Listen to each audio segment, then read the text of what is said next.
कहानी की शुरुआत लॉस एंजलिस शहर को दिखाते हुए होती है, जहां कुछ पुलिस वाले शहर में बने एक मिस्टीरियस निशान की जांच कर रहे थे, जो कि पिछली रात अचानक से बन गया था। इस निशान को देखने से ऐसा लग रहा था जैसे उसे किसी बड़े क्रीचर ने बनाया हो। तभी हम ईथन नाम के एक रिपोर्टर को देखते हैं, जो कि यहाँ न्यूज कवर करने के लिए आया था, पर कोई भी उसके सवालों का जवाब नहीं दे रहा था। तभी ईथन की नजर मैदान के बीच में पड़ी एक अजीब सी चीज पर जाती है, जो कि काफी बड़ी थी। तब ईथन उसकी एक फोटो क्लिक करता है और उसकी जांच करने के लिए अपने ऑफिस में चला जाता है। असल में ईथन को यकीन था कि जो चीज उसने मैदान में देखी थी उसे उसने पहले भी कहीं देखा है। तभी ईथन की नजर अपने लॉकेट पर जाती है, जिससे उसे अपने बचपन की याद आ जाती है। यहाँ से सीन शिफ्ट होता है और हमें 15 साल पहले की कहानी बताई जाती है, जिसमें ईथन जब छोटा था तब वो अपने पिता के साथ एक एंटीक शॉप में गया था। यहाँ उसके पिता उस शॉप के ओनर जैक को एक पुरानी ब्लेड बेचने के लिए आए थे। जिस दौरान ईथन शॉप के चारों ओर देखने लगता है, तब उसे एक मिस्टीरियस बॉक्स दिखाई देता है,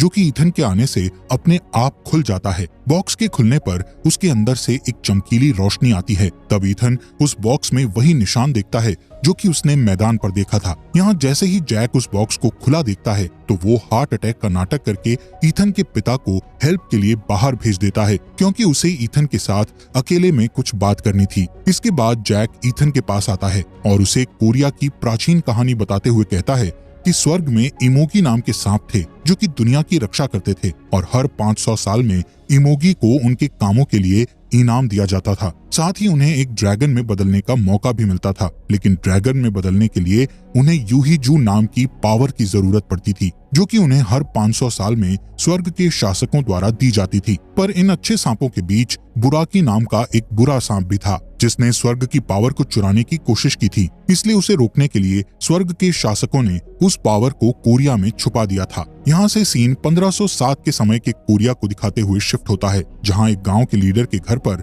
यूहीजू पावर गिरती है। तभी लीडर की बेटी नरीन का जन्म होता है, जिसके कंधे पर ड्रैगन का बर्थ मार्क बना होता है, जिससे पता चलता है कि नरीन को उस पावर को सही सांप तक पहुंचाने के लिए चुना गया है। लेकिन बुराकी को इस बात का पता चल जाता है, इसलिए वो नरीन के 20वें जन्मदिन का इंतजार करने लगता है। असल में जब नरीन 20 साल की हो जाएगी, तब उसे यूहीजू पावर को अपनी बॉडी से निकालना होगा और सही सांप को देना होगा। इसलिए बुराकी उसके 20वें जन्मदिन का इंतजार करता है, ताकि वो उस पावर को नरीन से चुरा सके। पर स्वर्ग के शासकों ने यूहीजू की रक्षा के लिए 2 वॉरियर्स हैरम और उसके मास्टर बाचुन को चुना था। यहाँ हैरम जब अपने मास्टर से अच्छे इमोगी के बारे में सब कुछ सीख लेता है, तब बाचुन उसे इमोगी से मिलने के लिए उसकी गुफा में ले जाता है, जहाँ बाचुन हैरम को एक लॉकेट भी देता है, जो कि स्वर्ग से आया था। इस लॉकेट से किसी भी खतरे से बचा जा सकता था। इसके बाद हैरम को अच्छे इमोगी तक यूहीजू पावर पहुंचाने का काम सौंप दिया जाता है। इसी दौरान नरीन और हैरम को एक दूसरे से प्यार हो जाता है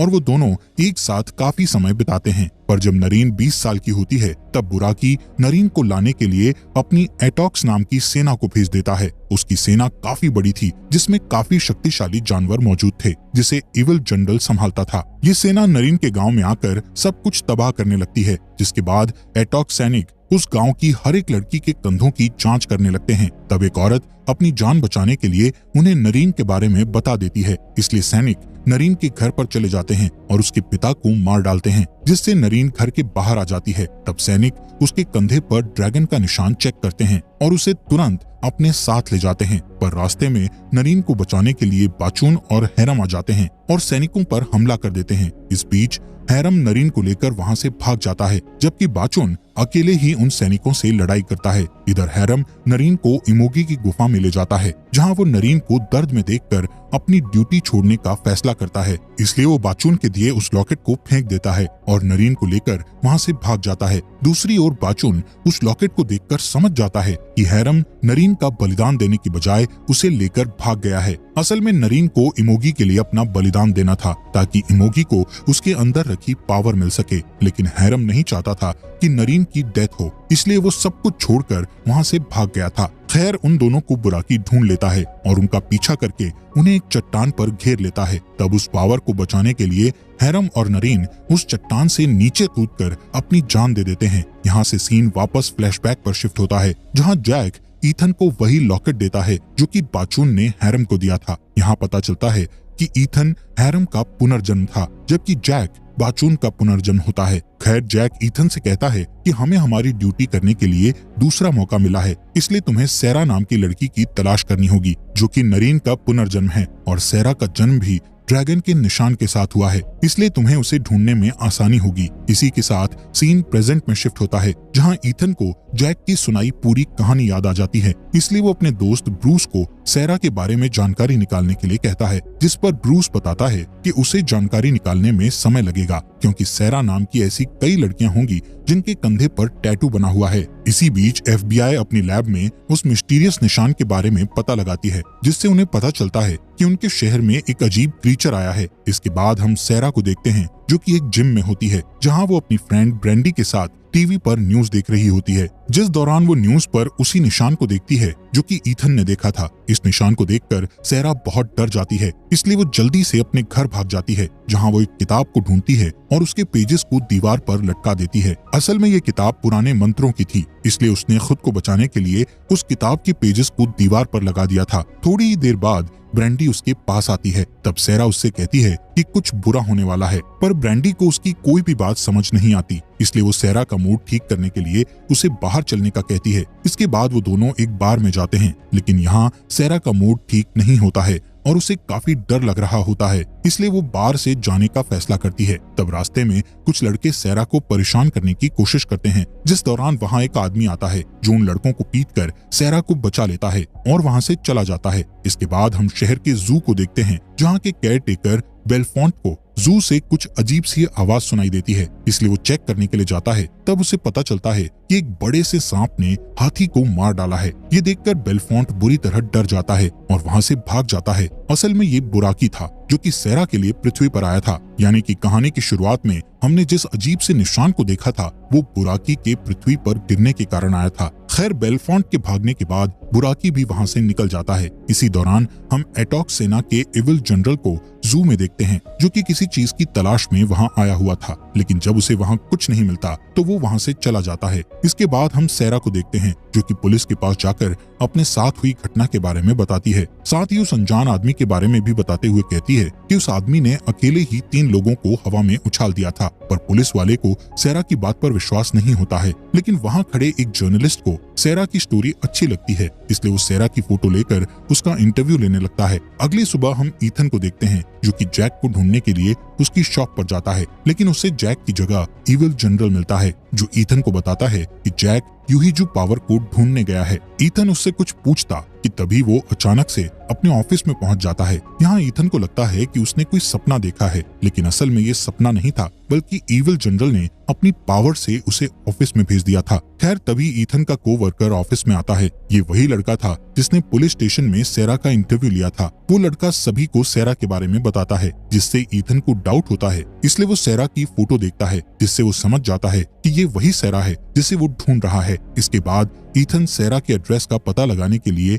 ऑफिस में रुकने का फैसला करता है। इस बीच हम बेलफोंट को पुलिस स्टेशन में देखते हैं, जो कि उस सांप के बारे में बताने की कोशिश कर रहा था, लेकिन कोई भी उसकी बातों पर विश्वास नहीं करता है। दूसरी ओर सेरा अपनी कार के पास जाती है, लेकिन जैसे ही वो कार को छूती है तो वो कार सांप की स्किन में बदलने लगती है, जिससे डरकर वो पीछे हटती है और एक ऑफिसर से टकरा जाती है। तभी वो ऑफिसर अचानक से अपनी जादुई तलवार निकालता है और सेरा को मारने की कोशिश करता है। तभी सेरा की नींद खुल जाती है। असल में ये सिर्फ उसका बुरा सपना होता है। इसी दौरान सेरा को अचानक से ड्रैगन टैटू वाली जगह पर दर्द होने लगता है, इसलिए वो एम्बुलेंस बुलाकर हॉस्पिटल के लिए निकल जाती है। यहाँ हॉस्पिटल में ब्रेंडी सेरा से मिलने आती है। अब क्योंकि वो सेरा की फैमिली मेंबर नहीं थी, इसलिए रिसेप्शनिस्ट उसे सेरा से मिलने नहीं देती। जिसके बाद ब्रेंडी और उसका बॉयफ्रेंड सेरा के घर आते हैं और उसके कपड़े पैक करने लगते हैं, ताकि जब वो उससे मिलें तो वो उसे उसके कपड़े दे सकें। तभी अचानक से पूरा घर हिलने लगता है, जिससे वो दोनों चेक करने के लिए बाहर आ जाते हैं, जहां वो बुराकी को देखकर डर जाते हैं और वहां से भागने की कोशिश करते हैं,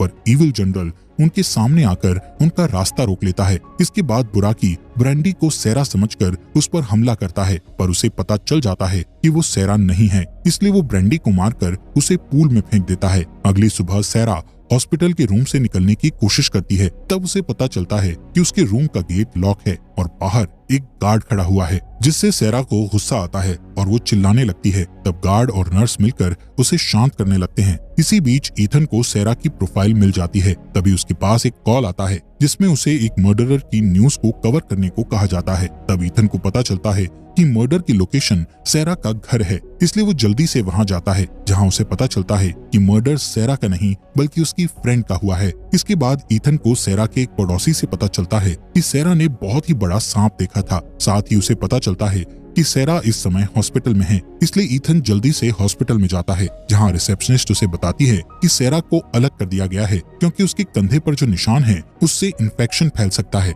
इसी बीच हम बेलफॉन्ट को देखते हैं जिसे एक साइकेट्रिस्ट के पास भेजा जाता है। तब डॉक्टर तय करती है कि वो पागल हो चुका है। इसी समय बेलफॉन्ट खिड़की पर बुराकी को देखता है और डॉक्टर को अपनी कहानी साबित करने के लिए पीछे देखने को कहता है, लेकिन डॉक्टर के देखने से पहले बुराकी वहां से चला जाता है, जिस पर डॉक्टर बेलफॉन्ट को पागल साबित करके उसे मेंटल वार्ड में भेज देती है। यहाँ ईथन की मुलाकात हॉस्पिटल के डॉक्टर से होती है, जो कि ईथन का बिग फैन था और उसकी न्यूज हमेशा देखा करता था। इस बात का फायदा उठाकर ईथन उस डॉक्टर से सेरा से मिलने के लिए मदद मांगता है, इसलिए डॉक्टर उसे सेरा के पास ले जाता है, जहाँ सेरा बहुत डरी हुई थी क्योंकि कोई भी उसकी बातों पर विश्वास नहीं कर रहा था। यहाँ सेरा ईथन से भी कहती है कि कुछ खतरनाक चीज आने वाली है, जिस पर ईथन बताता है कि वो पहले से ही आ चुकी है। इसी बीच बुराकी उस हॉस्पिटल पर अटैक करना शुरू कर देता है, इसलिए डॉक्टर सेरा और ईथन को पीछे वाले गेट से बाहर निकलने के लिए कहता है। तभी हम देखते हैं कि वो डॉक्टर कोई और नहीं बल्कि जैक था, जो कि अपना रूप बदलकर उसकी मदद कर रहा था।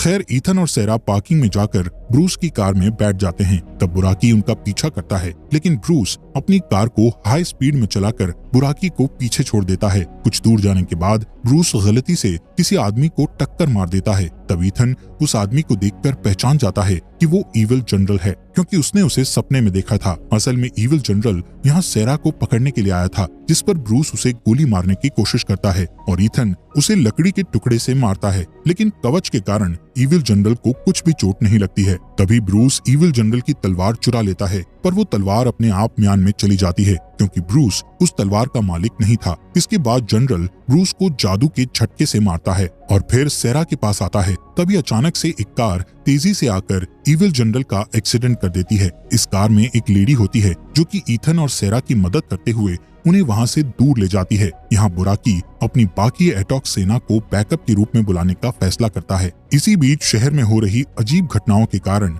FBI की मीटिंग होती है, जहां कुछ ऑफिसर्स को सांप दिखने वाली बात पर विश्वास नहीं हो रहा था, लेकिन पुरानी कथाओं के जरिए उन्हें समझ आ जाता है कि वो सांप एक मॉन्स्टर है। यहाँ FBI को सेरा के खिलाफ ऐसे सुराग मिलते हैं जो कि सेरा को इन सब घटनाओं का जिम्मेदार ठहराते हैं, इसलिए FBI एजेंट्स को सेरा को पकड़ने के लिए कहा जाता है। साथ ही वो सैनिकों के एक ग्रुप को सांप के पीछे जाने के लिए भेजते हैं। तब बुराकी उन्हें एक गुफा में छुपा हुआ मिलता है, जिसे देखकर सैनिक उस पर गोलियां चलाने लगते हैं, लेकिन बुराकी को गोलियों से कुछ भी नहीं होता है। बुराकी गुफा से उनका पीछा करता है, जहां इविल जनरल बचे हुए सैनिकों को अपने जादू से मार देता है। इधर ईथन और सेरा को वो लेडी एक समुद्र के किनारे छोड़ देती है और उन्हें ये शहर छोड़ने के लिए कहती है, जिसके बाद हम उस लेडी को देखते हैं जो कोई और नहीं बल्कि जैक था। यहाँ ईथन और सेरा अपने विजन्स के बारे में बात करते हुए टहलने लगते हैं, जिस दौरान वो एक दूसरे के करीब आ जाते हैं और किस करते हैं। असल में वो दोनों अपने पुनर्जन्म की तरह इस जन्म में भी एक दूसरे से प्यार करने लगे थे। खैर, यहाँ ईथन सोचता है कि सेरा को यूहिजू पावर के लिए मरना पड़ सकता है, इसलिए वो सेरा को बचाने के लिए एक ऐसे साइकोलॉजी प्रोफेसर के पास ले जाता है जो कि लोगों की यादों को बाहर निकालने में माहिर था। ये प्रोफेसर सेरा को हिप्नोटाइज कर लेता है, जिससे उसे उस दिन की यादें दिखाई देने लगती है जिस दिन उसके पिता की मृत्यु हुई थी। इसके बाद उसे अपने पिछले जन्म के बारे में दिखाई देता है, जिसमें वो नरीन और हेरम की कहानी को देखती है, जिस दौरान सेरा अचानक से चमकने लगती है और हवा में उड़ जाती है। इससे पता चलता है कि सेरा की बॉडी ने यूहिजू पावर को बनाना बंद कर दिया है। तभी बुराकी को भी इस बारे में पता चल जाता है, इसलिए वो जल्दी से सेरा के पास आता है और प्रोफेसर के घर को तोड़ने लगता है। इसलिए ईथन और सेरा एक कार लेकर वहां से भाग जाते हैं। तभी ईथन ब्रूस को कॉल करके उससे मिलने का कहता है, जिसके बाद वो दोनों एक कैफे में जाकर ब्रूस से मिलते हैं, जहां ब्रूस उनकी मदद करने के लिए एक हेलीकॉप्टर अरेंज करता है। साथ ही वो ईथन को एक गन भी देता है। इसी बीच वहां जैक आता है और ईथन को याद दिलाते हुए कहता है कि तुम सेरा के भाग्य को बदल नहीं सकते, इसलिए तुम्हें किसी भी तरह सेरा को इमोगी की गुफा में ले जाना होगा। लेकिन ईथन उसकी बात नहीं मानता और वहां से जाने लगता है, जिस दौरान बुराकी वहां आ जाता है और कैफे पर हमला कर देता है। ये देखकर ईथन और सेरा वहां से भागने लगते हैं। तब ब्रूस उन्हें अपनी कार में बैठाकर वहां से ले जाने लगता है। तभी बुराकी उनके ऊपर एक कार फेंक देता है, जिससे उनका एक्सीडेंट हो जाता है और बुराकी उन दोनों को घेर लेता है। इसी दौरान वहां पुलिस आ जाती है, जो बुराकी पर गोलियां चलाने लगती है, जिससे सेरा और ईथन को वहां से भागने का मौका मिल जाता है। लेकिन बुराकी सिटी से होते हुए उनका पीछा करता है, जिससे पूरा शहर तबाह होने लगता है। यहाँ ईथन और सेरा एक बिल्डिंग के ऊपर चढ़ते हैं, जहाँ पहले से ही एक हेलीकॉप्टर उनका इंतजार कर रहा था। पर जब वो हेलीकॉप्टर उड़ने वाला होता है, तभी बुराकी अपने मुंह से उसे पकड़ लेता है। इसलिए ईथन और सेरा अपनी जान बचाने के लिए वापस छत पर कूद जाते हैं। इसके बाद बुराकी सेरा को खाने के लिए आगे बढ़ता है, जिस दौरान आसमान में अंधेरा छाने लगता है और सेना के हेलीकॉप्टर्स वहां आ जाते हैं, जो बुराकी पर गोलीबारी करना शुरू कर देते हैं, जिससे बुराकी उन हेलीकॉप्टर्स पर हमला करके उन्हें नीचे गिराने लगता है। इसी बीच वहां इविल जनरल के जानवरों की सेना आ जाती है और सब कुछ तबाह करने लगती है। तब सेरा और ईथन मौका देखकर उस बिल्डिंग से बाहर निकलते हैं। तब FBI के 2 एजेंट्स उन्हें देख लेते हैं और उन्हें पकड़कर एक सेफ वेयरहाउस में ले जाते हैं। यहाँ एजेंट्स उन्हें बताते हैं कि हमने पुरानी कथाओं के बारे में पढ़ा है और हम सेरा की नियति के बारे में जानते हैं। तभी एक एजेंट सेरा को गोली मारने की कोशिश करता है। तब ईथन उसे बचाने के लिए बीच में कूद जाता है, जिससे ईथन के हाथ में गोली लग जाती है और वो घायल हो जाता है। इसके बाद वो एजेंट दोबारा सेरा को मारने के लिए कोशिश करता है, जिससे दूसरा एजेंट अपने साथी को गोली मार देता है। असल में दूसरे एजेंट को एहसास हो गया था कि सेरा और ईथन निर्दोष हैं, इसलिए उन्हें मारने से प्रॉब्लम सॉल्व नहीं होगी। यहाँ वो एजेंट उन्हें अपनी कार की चाबी भी देता है और उन्हें सही काम करने के लिए कहता है। कुछ देर बाद हम दोनों को कार से जाते हुए देखते हैं, जिस दौरान उन्हें इविल जनरल के जानवर दिखाई देते हैं।